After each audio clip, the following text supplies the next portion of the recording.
18 से एक्सक्लूसिव बातचीत में बीजेपी अध्यक्ष जेपी नड्डा ने दावा किया था कि चुनाव नतीजों के बाद शिवसेना ने बीजेपी को धोखा दिया।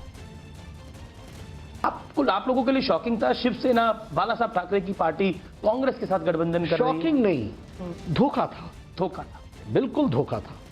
और हम राजनीतिक दल के लोग इन सारी इवेंचुअलिटीज के लिए तैयार रहते हैं, इसमें हमें कोई आपत्ति नहीं है। पर चुनाव लड़ने से पहले आपको नहीं लग रहा था ऐसा होगा?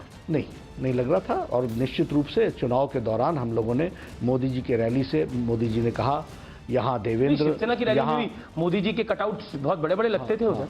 ये दिल्ली में नरेंद्र और महाराष्ट्र में देवेंद्र, उनके सामने कहा जी, उद्धव ठाकरे के सामने मंच पर कहा, सारी चीजें बड़ी स्पष्ट थी। देवेंद्र जी के नेतृत्व में ही चुनाव लड़ा जाना था, लड़ा गया, अच्छी जीत हासिल हुई।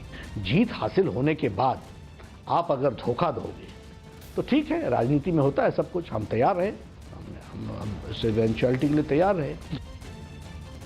थाईलैंड की राजधानी बैंकॉक के एक मॉल में कोरोना वायरस को फैलने से रोकने के लिए रोबोट तैनात कर दिए गए। कोरोना के नए मामलों में कमी आने के बाद वहां के ज्यादातर बाजार और मॉल खोल दिए गए, लेकिन वहां आए लोग कोरोना की चपेट में आने से बच सकें, इसके लिए मॉल में रोबोट तैनात किए गए। ऐसा ही एक रोबोट मॉल में मौजूद लोगों को सैनिटाइजर बांटता नजर आया। कुत्ते की तरह दिखने वाला ये रोबोट पूरे मॉल में घूम घूम कर लोगों को हाथ साफ करने के लिए जागरूक करता दिखा। मॉल में खरीदारी करने पहुंचे कई लोग इन रोबोट को देखकर हैरान हो गए। खासकर वहां मौजूद बच्चे रोबोट देखकर बेहद खुश नजर आए। एक बच्चा रोबोट में रखे सैनिटाइजर से हाथ साफ करता दिखा। बताया गया कि कई लोग तो वहां सिर्फ रोबोट देखने और उसके साथ फोटो खिंचवाने के लिए पहुंच रहे हैं।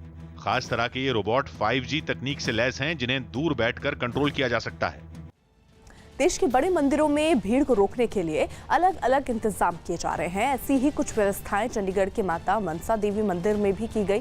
बताया गया कि मंदिर आने वाले भक्तों को दर्शन के लिए एक ऐप पर सुबह 4 बजे से 10 बजे तक ऑनलाइन बुकिंग करवानी होगी, जिसके बाद लोगों को मंदिर में दर्शन का वक्त दिया जाएगा और सिर्फ 30 सेकेंड में माता के दर्शन करके भक्तों को लौटना पड़ेगा।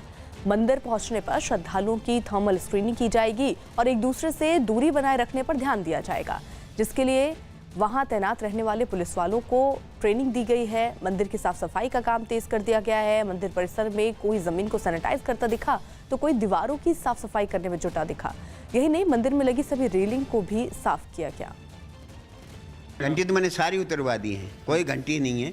सभी को उनको हम से करेंगे, किसी आपने रेलिंग को नहीं छूना है, कोई प्रसाद नहीं देना है, ना ही आपको कोई रोली मिलेगी, ना ही कोई तिलक लगेगा।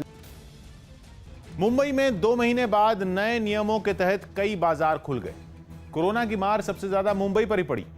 यही वजह है कि राज्य सरकार ने बाजार दोबारा खोलने की इजाजत तो दी, लेकिन साथ ही वहां ऑड इवन फॉर्मूला भी लागू कर दिया, जिसके तहत 2 महीने बाद मुंबई के कई बाजारों में ऑड नंबर वाली दुकानें खुल गईं। राज्य सरकार ने वहां कंटेनमेंट जोन छोड़कर ज्यादातर बाजारों में दुकानें खोलने की अनुमति दे दी। मुंबई के जो बाजार खुले उनमें वहां की मशहूर क्रॉफर्ड मार्केट भी शामिल है, जहां दुकानदारों के दुकान खोलते ही ग्राहक आने शुरू हो गए और खरीदारी करते नजर आए। दुकानदारों ने भी कोशिश की कि कोरोना काल में बदले हुए नियमों के तहत व्यापार किया जाए। यही वजह रही कि कई दुकानों पर सैनिटाइजर रखा नजर आया। 2 महीने तक जो लोग घर से बाहर नहीं निकल पाते, जो नॉन एसेंशियल की जो चीजें हैं, उनके बाजार अब खुल चुके हैं और कोशिश की जा रही है कि ऑड इवन जो फॉर्मूला है उसे पूरी तरीके से फॉलो किया जाए।